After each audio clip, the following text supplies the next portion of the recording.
Welcome to Siri vlogs, ఒక తెలుగు అమ్మాయి channel. ఎలా ఉన్నారు మీరందరూ? మేమైతే చాలా బాగున్నాం. అండ్ ఈరోజు చాలా స్పెషల్, ఎందుకంటే మా అమ్మ నాన్న హైదరాబాద్ వస్తున్నారనమాట. ఈరోజు అయితే చాలా హడావిడిగా అనిపిస్తుంది నాకు. మా వారైతే పొద్దున్న 7కే ఆఫీస్కి వెళ్ళిపోయారు. ఇంట్లో ఏదైనా పండగ ఉంది, చుట్టాలు వస్తారు, ఏదైనా పనులు ఉన్నప్పుడు ఆఫీస్ పనులు కూడా ఎక్కువైపోతూ ఉంటాయి. మీ ఇంట్లో ఎప్పుడైనా ఇలా జరిగిందా అన్నది కమెంట్స్లో రాయండి. మా ఇంట్లో ఎప్పుడు జరుగుతుంది.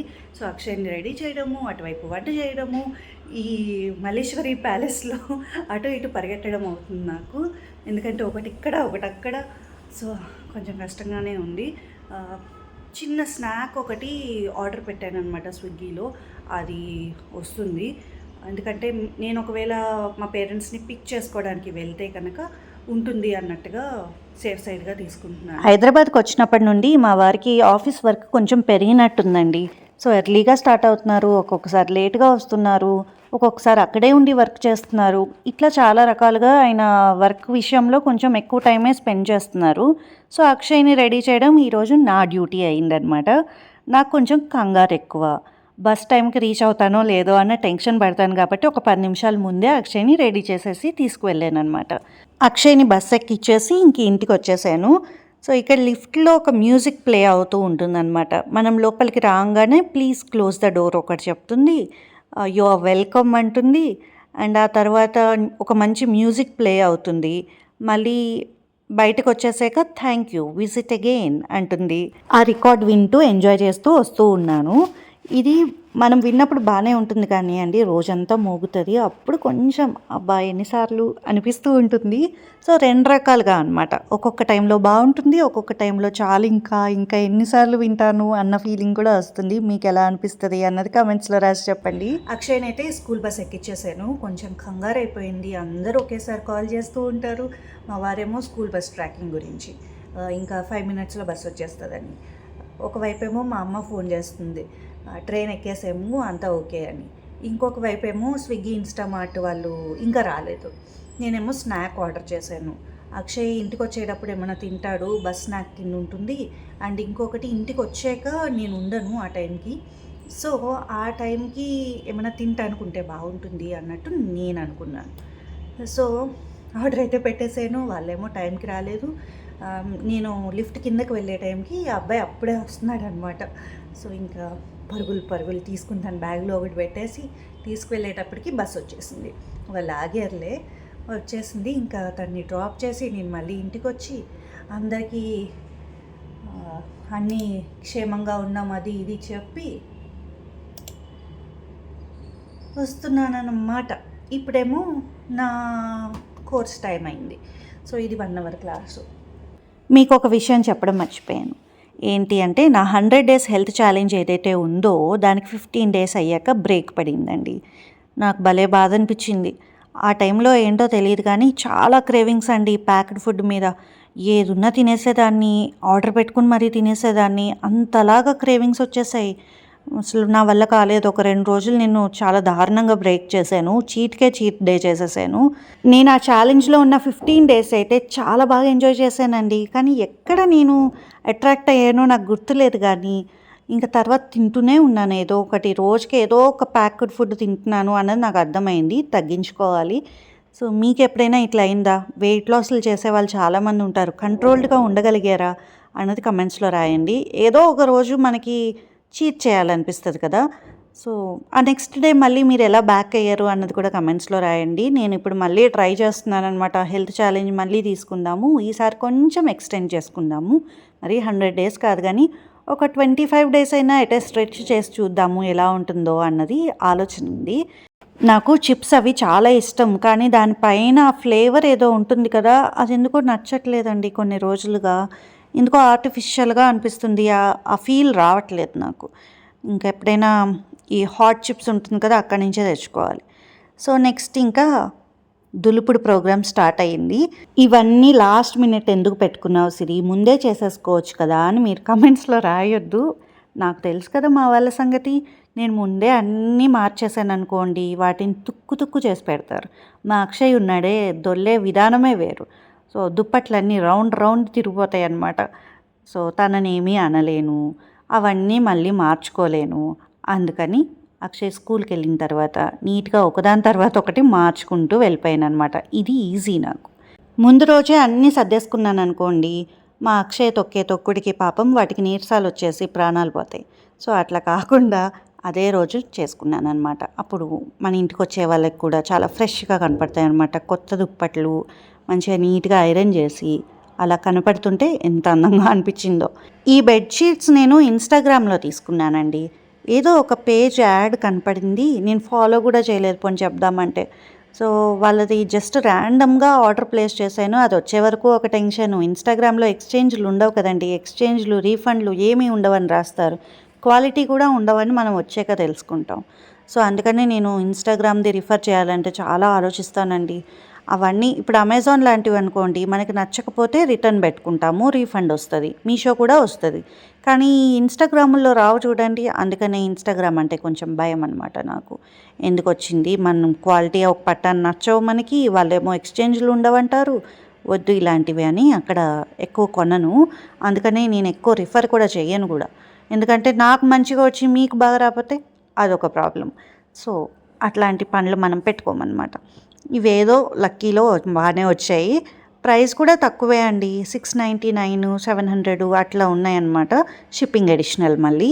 సో క్వాలిటీ బాగుంది, 100% కాటన్ అన్నారు, బాగానే ఉంది. ఇంకా ఇవి వాష్ చేయలేదు, వాష్ చేసే కలర్లు పోయేదాన్ని బట్టి నేను చెప్పాలా వద్దా డిసైడ్ అవుతాను. ఏంటో జైపూర్ సైడ్ నుంచి, రాజస్థాన్ సైడ్ నుంచి ఎక్కువ ఈ పేజెస్ ఉన్నాయి. సో అందులో ఒకటి ర్యాండమ్గా నేను ఇది తీసుకున్నాను, 2 తీసుకున్నాను. ఇంకొకటి ఇంకో బెడ్రూమ్లో వేసాను, 2 చూపిస్తాను. హైదరాబాద్ వచ్చినప్పటి నుండి అనుకుంటున్నానండి, కాటన్ బెడ్షీట్స్ తీసుకోవాలి, కప్పుకోవడానికి బెడ్షీట్స్ తీసుకోవాలి అని.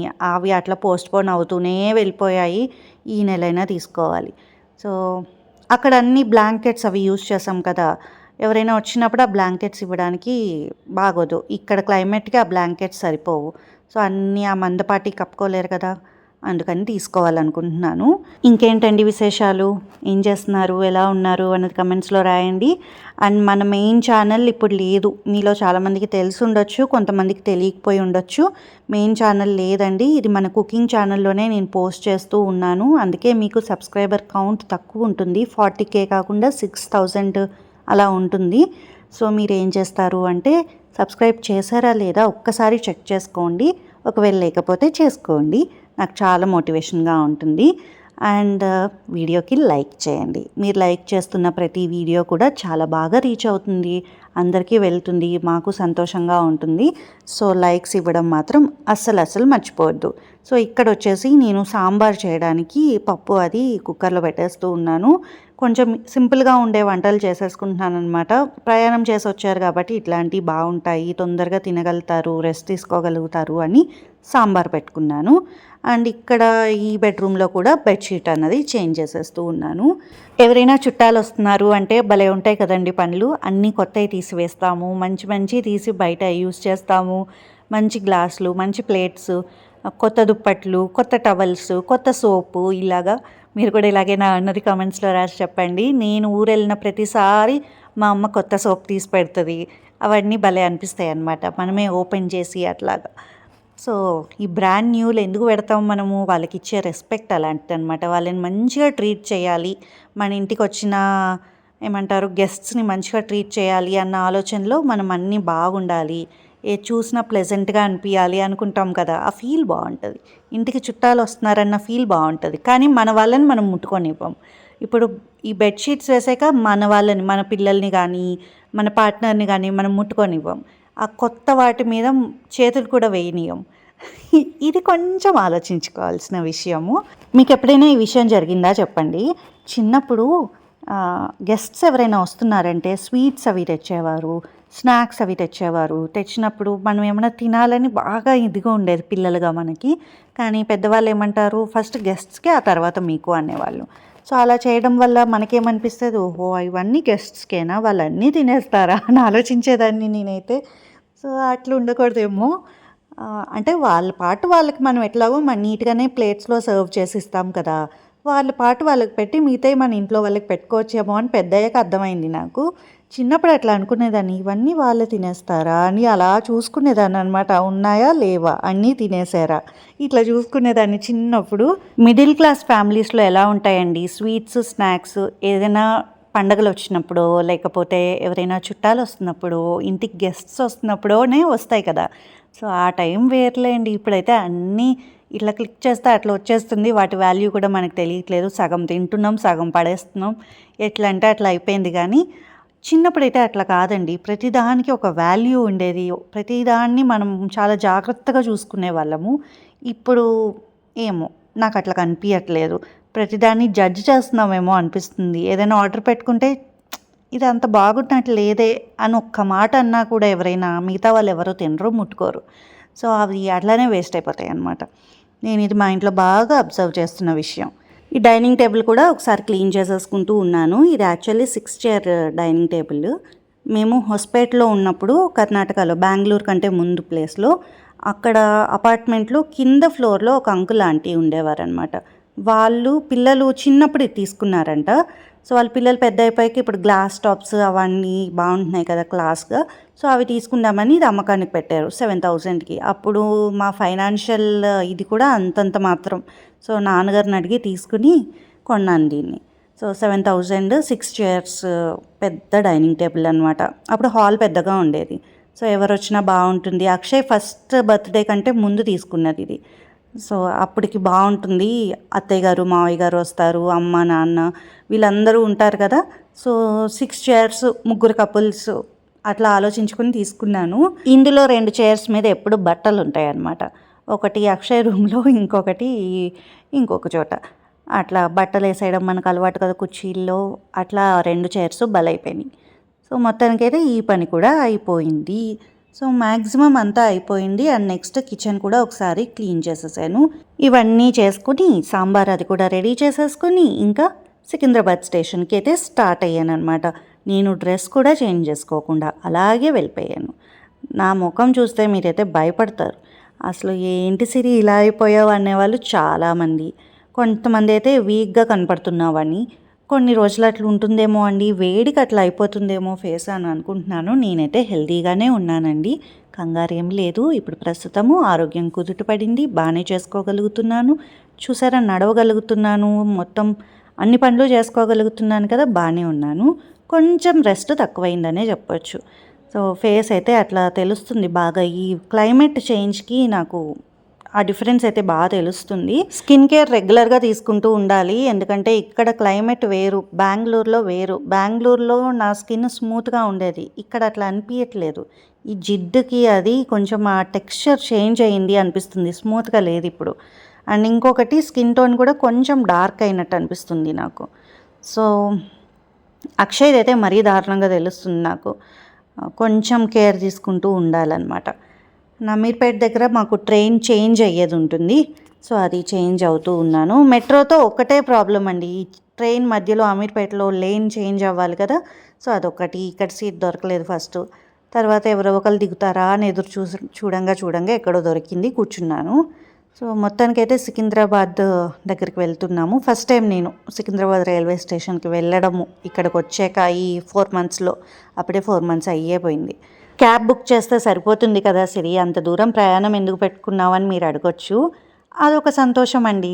అండ్ ఇంకొకటి, మా అమ్మ కొంచెం లగేజ్ ఎక్కువే ప్యాక్ చేస్తుంది. నా కోసం తీసుకొచ్చేవే ఎక్కువ ఉన్నాయి ఈసారి. ఎందుకంటే పెళ్ళికి కదా, నేను జ్యువెలరీ అంతా అక్కడే పెట్టొచ్చాను. సో 1-2 ఐటమ్స్ తెప్పించుకున్నాను. అండ్ ఇంకొకటి, మా అమ్మ ఎప్పుడు వచ్చినా మొక్కలు తీసుకొస్తుంది. మళ్ళీ శారీస్ నేను అడిగి తెప్పించుకుంటున్నాను. అక్కడ నా శారీస్ కొన్ని అక్కడ ఉన్నాయి. లాస్ట్ టైము ఫంక్షన్స్కి అది వెళ్ళినప్పుడు అక్కడే పెట్టేసి వచ్చానమాట. సో అవన్నీ నీట్గా ఐరన్ చేయించి నీట్గా తీసుకొస్తుంది. సో కనీసం స్టేషన్ వరకన్నా నేను వెళ్ళొద్దా, అందుకని వెళ్ళానమాట. స్టేషన్ లోపలికి వెళ్ళంగానే నేను చూసుకోలేదు, అక్కడ హోమ్లెస్ పీపుల్ ఉంటారు కదా, అందులో ఒక అతను తాగేసి ఉన్నాడేమో, నా కాలు పట్టుకుని లాగబోయాడు. భయం వేసింది. అందరు నా వైపే చూశారు. నేను ఇంకా పక్కకు వచ్చి ముందుకు వెళ్ళిపోయాను అనమాట. ఒక్క నిమిషం జలక్కు అనిపించింది అనమాట. అసలు వామ్మో ఇలా ఉన్నారేంటి ఇక్కడ అనుకున్నాను. సో ఫైనల్గా అయితే అమ్మ దగ్గరికి అయితే వచ్చేసాను. ఇంకా ఇంటికి వెళ్ళిపోవడమే. సో అలసిపోయి ఉన్నాను. ముఖం ఎట్లుందో చూడండి. మా అమ్మ అదే అంటుంది, ఆ ఫేస్ అవతారం ఏంటి అసలు ఇలా ఉన్నావు అంటుందన్నమాట. మొత్తానికైతే ఇదండి ఈరోజు వ్లాగ్. మీకు నచ్చింది అనుకుంటున్నాను. నచ్చితే కనుక like, share and comment. And please do subscribe to my channel Siri vlogs, ఒక తెలుగు అమ్మాయి channel. Thank you so much for watching. నా అమ్మకి హాయ్ చెప్పండి.